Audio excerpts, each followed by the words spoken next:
Hello, hello, hello, good people.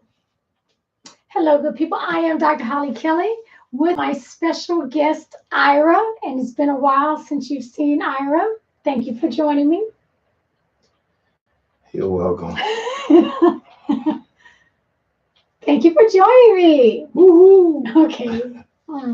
Anyway, as you know, I'm on hiatus from live, but I made some pre-recordings, so in my absence, the perspectives could still go out. And today happens to be our anniversary, our 31st anniversary. 30, 31, I can barely say that. I can't. I can't say it. 31 years. And so I asked very nicely, Ira, would you join me for Persuasively. I just asked rather nicely. And he agreed to, because what I want to do, Ira, if you will join me and act more excited than you are right now. It's a bliss to be here. Okay, now, Ira, for real, if you're not going to be happy. See, that's why I made it to 31 years. You know why? Because I accept. No, you don't. I just need I'm you to, okay, you said be here. You want to now you want to tell me how to be joyful? yeah, Okay, okay. yeah. Yeah, yeah. I'm here, man, with Holly. Oh, thank you, Holly, for having me. That's just wow, girl. You did it. I mean, what else could I be doing at this time? I mean, other than being here with you and your perspective. It's an honor. Thank you very much. Now, I am That convinced. drained me, man. I am convinced. Well, you better let me plug you up. Okay, because 31 years. And so I would like to talk about for a few minutes, what do you what have you learned? What could okay, here's the question. If you why are you shaking your head already? I live with you. All right, Ira, now act happy. Okay, so if if there were a young couple out and they were engaged and seriously getting ready to walk down the aisle, and they asked us, "Hey, do you have any words of wisdom for us? We want to make it to 31 plus years." So I would like you to answer that question. Words of wisdom that you would give an engaged couple getting ready to take the leap, and I'll come behind you. You're on. Um, we're all different people, and again, I'm designed different. I mean, regardless of what type of man I am or man I've been prior to our relationship, my priorities are intact. I when I talk to people, when I talk to my children, I tell them all the same thing. You know, I don't care how many fights we have or whatever goes on in our life, she's still a priority. It's that's important. If you don't know that at the onset of your relationship that you're going to be a priority over children, over business, and over everything, then you're getting into a foolish relationship Mm. that's not going to really go anywhere except if you just want to be a puppet. And some people just want to be a puppet because they want to be in a relationship. But if you want to be in a relationship where you can grow, like me and Holly, we have our differences, but but I know my priorities are in line. I do everything I can to teach my girls that she's the priority. You know, we don't separate money, we don't separate anything. And when you start talking about hyphenating names because my name is my business and having a separate account because I've got this coming in, you're planning for failure, And I believe that when you start out as one, you have to plan on being as one, do everything in your power to make that mate happy. Because if you fall short, then you're creating a problem. So know these things before you get into the relationship. Know the person that you're marrying. Know them. That's why people stay in the unique relationships because some You say people don't unique? mind. Well, I could say other words, but they don't mind being bounced around, controlled, and I'm not designed like that. I don't want to boss anyone around. I don't want to control anyone. I want to be loved. I want to be thought about. All these things, And don't be afraid. Don't be afraid to lose them. It's okay, because if you lose them in the beginning, that's a good thing, because you lost the fool and opened the door for the right person. That's all. Okay.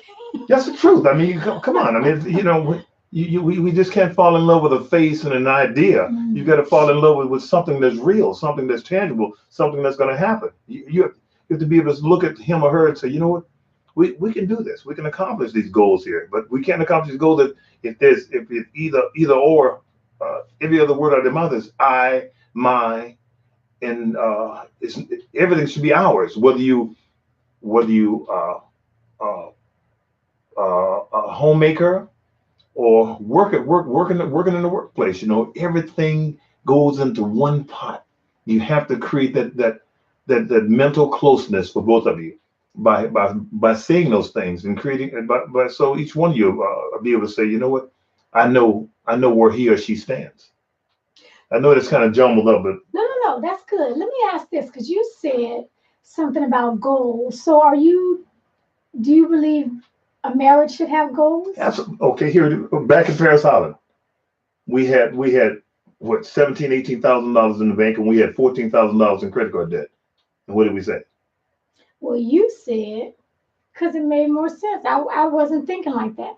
But you said, look, this is my version of what he said. We'll need to be impressed with what we've got saved if we've got debt. We need to pay off the debt, and then that's, the real deal. So that's a financial goal in a marriage.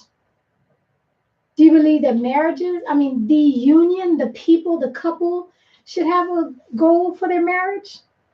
Because a financial goal for marriage, I Financial agree goal with for that. marriage, spiritual, moral, all of those. You you want to put yourself in a position where you or your spouse won't get complacent. You have to know the needs of your spouse. And if you're not a need fulfiller, then this may be kind of heavy for someone that's getting into an early say, I don't need to know all that. Yes, you do. Yes, The more you know. See, some people don't want to know because they don't want to be turned off from it. But I'd rather be turned off now than turn out later. It's just planning. And we're just not lucky. We're two military people. About not even midway in she was beginning her career. I was about almost a third way into my career, but I knew what I wanted. I knew I wanted a person that I could share with, that I can invest in, that I wouldn't have to argue about investing, about buying something, or about just the different things. A partner that I could be creative with financially and build. That's why we built everything you see here. We built it together. She didn't say, "Don't build this, don't do this, don't do that." Because when we first got married, we both had checkbooks, and she didn't like the way I balanced my checkbook, so she took my checkbook, and she didn't know. She didn't say, "I'm gonna take your checkbook because you don't know what you're doing." She took the checkbook and said, you don't even keep a balance. You don't need a checkbook. That didn't offend I me. didn't say it like, I don't think I quite Well, said so it you like can tell that. your version of things. I can't tell my version. I don't Yeah. think I said it like She that. took my checkbook. It didn't bother me because you know what I said. If you want to do the finances, as long as you don't make any mistakes with them, I'm fine. Because even though I didn't keep a perfect checkbook for her, I never bounced a check in my life. So that says a lot about me being able to balance my money. So it's about give and take. You cannot be controlling in a relationship, because if you're controlling in a relationship, believe me, it's not going to work out the way you think, unless you have someone that just wants to be a puppet. And there's a few of those out there that just want to be a puppet. I'm not a puppet. And I didn't raise two puppets. I raised two strong girls. So Well, thank you, Ira Kelly. I will just say, um, my words of wisdom for any young couple getting ready to, take that leap into marriage. Do you remember this? When we first married, and all the years we said we would never play with what one word? divorce. We said that from the beginning. We never, well, if you don't like it, you could just leave. You know, some couples do that. They get angry, or there's an argument, or, you know, something goes wrong, and they throw that word out around flippantly. Keep that on the back of your mind when you finish about us having difficulties. Go ahead. Okay. So, you know, they throw that around, but we never ever played with that word. We never had like an escape hatch. Well, if you don't act right, I can always, you know, I'm out. We never did that. There was not a plan B for a marriage. It just becomes, hey, you roll your sleeves up and you do the work. That's, you know, okay, so we're talking it out loud. Those are my words of wisdom for any couple getting ready to or contemplating getting married. I love this man. I do. I'm gonna keep you. I'm gonna keep you. What? No, I was just gonna say something to us in the relationship. It's like this. As much as I love her, I would never ever stop providing for her. But she knows I said this before too. We're here to satisfy the needs of each other. And I would never, even with her, stay here miserable. I don't care how much money, how much I've invested in a relationship. Life's too short to be miserable and uncomfortable. That's it. Okay, and I agree with that. But I think also it's called real life. There are times when I do not like you. Don't like you. You don't like me. Yep, don't like you. Can't stand you. Don't want to be around. Okay, so that's just called life. Yes, it is. I don't think that. I think a lot of times people are miserable because they have not. They haven't done the work. They haven't done the work to change that state of misery. I think state of misery starts here. And if whatever you did to get me, you probably need to continue to do that to keep me. Whatever I did to make myself attractive to you and